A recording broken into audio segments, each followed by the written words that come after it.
Yo, what's up mga master? Mark Music here. Meron nagre-request sa atin mga master na bibigyan daw natin ng paliwanag, simpleng explanation yung triads. I-play daw natin yan, sabi ng ating kamaster. I-play daw natin yung triads at explain na rin natin kung bakit nangyari triads. So bago lahat, magbibigay muna ako ng disclaimer. Di pa ako professional na gitarista, nagtutulong po ako base sa alam ko at sarili kong research. Experience, nasa inyo na yan kung susundin nyo to o hindi, yung mga tinuturo ko.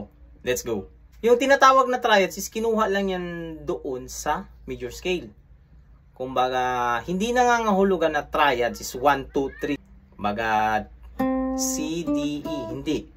Yung triads na tinatawag, yung una is yung root. Kumbaga, ito yung C. Root. Yung pangalawa is third. So, ano yung third dito sa ating scale? So, meron tayong E. So, ito ang E. Then, ang pangatlo is yung panglima. Kaya, meron tayong root, third, fifth. So, yung fifth natin sa ating C major scale is G. Yan. Example, meron tayong triads na ipi-play na natin siya. Yan. Kasi sabi natin kamaster, ipi-play daw natin. So, sa major scale natin, so, ang ating third is hindi sila magkakaroon ng interval natin dito sa ating fifth kasi isang string lang. So pag diinan na natin yung ating fifth, wala na yung ating third. So gagawa tayo ng interval mga master. Kaya mahalaga din na malaman din natin yung interval mga master. May tutorial din ako mga master doon sa interval mga master. Sana mapanood niyo yun mga master. So ang gagawin ko, kasi dito ako nag-root kanina sa ating G string 5th fret. So, kukunin ko yung triads dito ng ating C major triads. So, meron tayong root, E. Then, meron tayong bakanting string dito, yung ating first string. Yung G niya is nandito sa 3rd fret. Yan. Kaya, nabuo natin yung ating C major triads. Yan. Ito yung chords. Actually, yung chords na to is binubuo rin yung triads mga master. Nagkakaroon lang ng inversion. Yan. Pasok tayo sa inversion mga master. Ang inversion na yun mga master is either nauna yung root, then huli yung root, or nasa gitna yung root. Kasi yung triads na yan, pwede natin yung ipagpapalit-palit. Yan. Basta kompleto yung tatlo na yan. Wala pong problema dyan mga master, kahit saan ang mauna sa kanila. Yan. Take note mga master, walang problema kahit saan mauna sa kanilang tatlo. Basta kumpleto lang, ito lang tandaan nyo, basta't kumpleto yung tatlong nota na yan is matatawag talaga siyang triads. Yan. The best na example dito mga master, yung ating D chords. Yan. Ito yung ating D chords. Yan. Ating D major scale, meron tayong D, E, F sharp, G, A. Yan. So yung kanyang triads dyan, makikita na natin na meron tayong D, root, third niya is F sharp, fifth niya is A. Kaya dito, nauuna sa atin, kumbaga nauna yung ating fifth. Then, sinundan ng ating root. Root dito sa B string 3rd fret, nandito yung ating D. At yung kanyang third is nandito sa pinaka unang string. Nandito siya sa 2nd fret. Yan. So, fifth, root, third. Ngayon, hanapin natin dito yung mga nota na yan. Iabantin natin dito yun mga master. So, focus lang tayo dito sa tatlong string na to. Gagawin ko, kasi ang nakalagay dito sa aking index finger is yung fifth. Yan. Spin ko yung root ng D, nandito tayo babagsak sa 7th fret. Yan. Then, dahil may D na tayo dito, so sa B string natin, nagkakanina is D, dito natin ilagay yung ating third. So, yan. 7th fret ulit ng ating B string. So, meron na tayong root, third, at fifth na lang yung hanapin natin. So, kanina ito, sa ating first string, meron tayong 2nd fret, ito yung third. So, iusod natin siya sa 5th fret. Yan na yung ating A or yung ating fifth. So, meron na tayong root, third, fifth. Yan. So, i-play natin sila.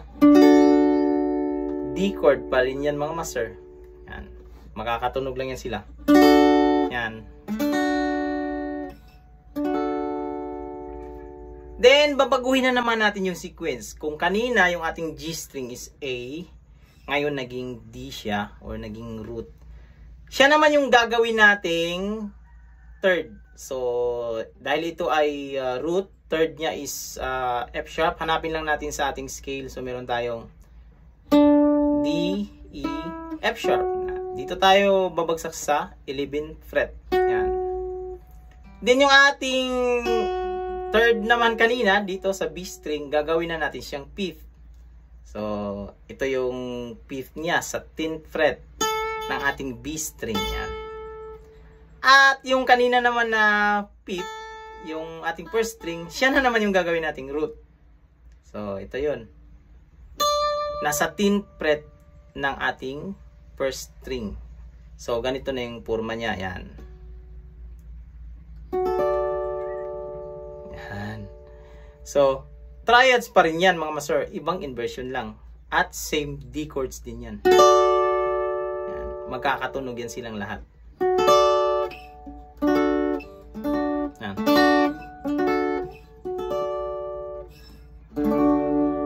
Yan.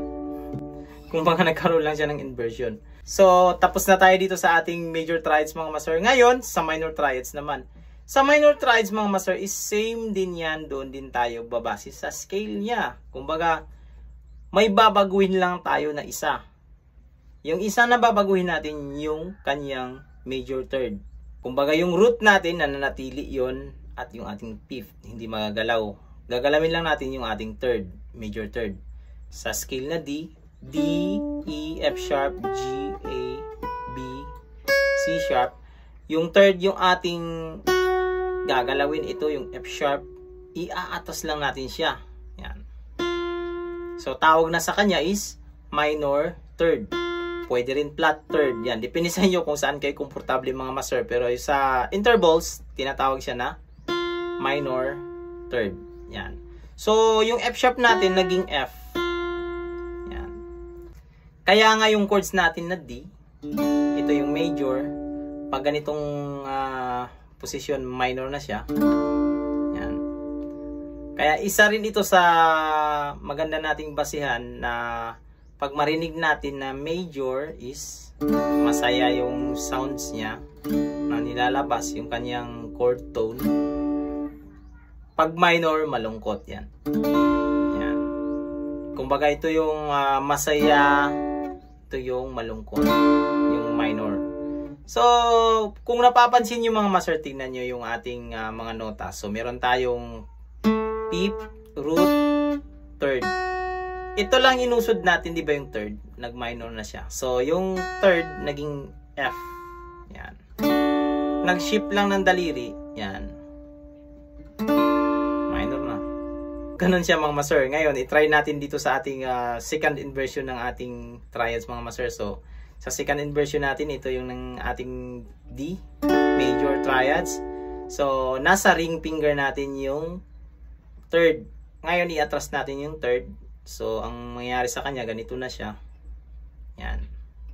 Kaya, nabuo na natin yung ating D minor triads. Yan. Dahil sa isang note lang na to. Then, ganun din dito. Major yan. Itong ating G string, 11th fret, yan yung ating F sharp. So, yan yung ating major third. Atras natin yan. I-clip lang natin yan. Oh, tatlo. Kasi atras na siya eh. Minor. So, ito na yan mga master. Major, minor, major, minor, major, minor. Yan, madali maintindihan. So, hanggang dito lang sa video natin na itong mga master. Sana malinaw sa inyo itong mga master yung ating tutorial about sa triads. Yan. Ganyan lang mag-identify mga master ng major at minor triads. Basta tandaan nyo, yung triads, bumabase yan sa scale. Kung ano yung chords, yan yung binasihan niya na scale, major scale. At pag gawin nating minor, triads is babaguhin lang natin yung third. Gagawin nating flat yung third natin. So, pag major, meron tayong root, major third, perfect fifth. Pag minor, meron tayong root, minor third, perfect fifth. So, hanggang dito lang sa video natin na ito mga master. This is Mark Music. God bless you all. Peace out.